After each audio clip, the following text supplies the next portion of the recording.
നമസ്തേ. പറയാതെ വയ്യ, ശ്രീലേഖ മാഡം പൊളിച്ചു.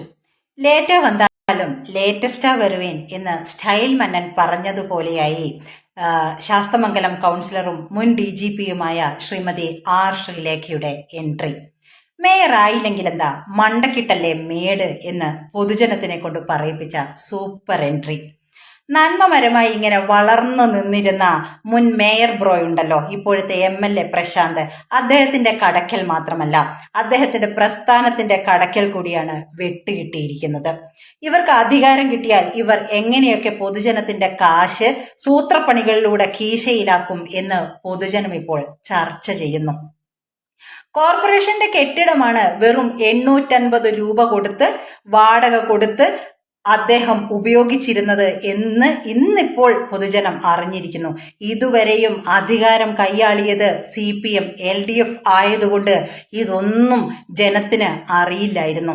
അതുകൊണ്ട് തന്നെ ഈ അഴിമതിയുടെ പാൻഡോറ ബോക്സ് തുറക്കാനുള്ള ഒരു താക്കോലാണിപ്പോൾ മേയർ രാജേഷിന് ശ്രീലേഖ ചേച്ചി കയ്യിലെടുത്തു കൊടുത്തിരിക്കുന്നത്.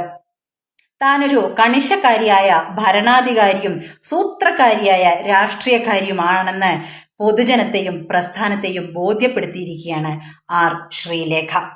850 രൂപ മാത്രം കൊടുത്തുകൊണ്ട് ഇത്രയേറെ പൈസ, ലക്ഷക്കണക്കിനോ കോടികളോ തന്റെ പോക്കറ്റിലേക്കോ പ്രസ്ഥാനത്തിനോ വകമാറ്റിയ MLAയെ എന്ത് ചെയ്യണമെന്ന് ഇനി പൊതുജനം ചിന്തിക്കട്ടെ.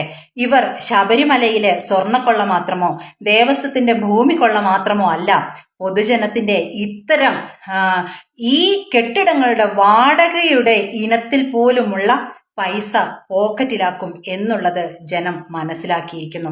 എത്രയോ കാലങ്ങളായി തങ്ങൾ ഈ രീതിയിലൊക്കെ എങ്ങനെയൊക്കെ വഞ്ചിക്കപ്പെട്ടിരിക്കുന്നു എന്നുള്ളത് ജനം മനസ്സിലാക്കിയിരിക്കുന്നു.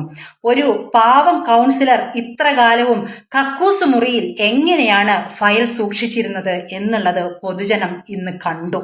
ഇതിലൊക്കെയും കാരണമായത് ശ്രീമതി ആർ ശ്രീലേഖയാണ്.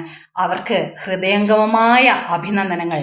നന്ദി. രാഷ്ട്രായ സ്വഹ ഇദം നമഃ.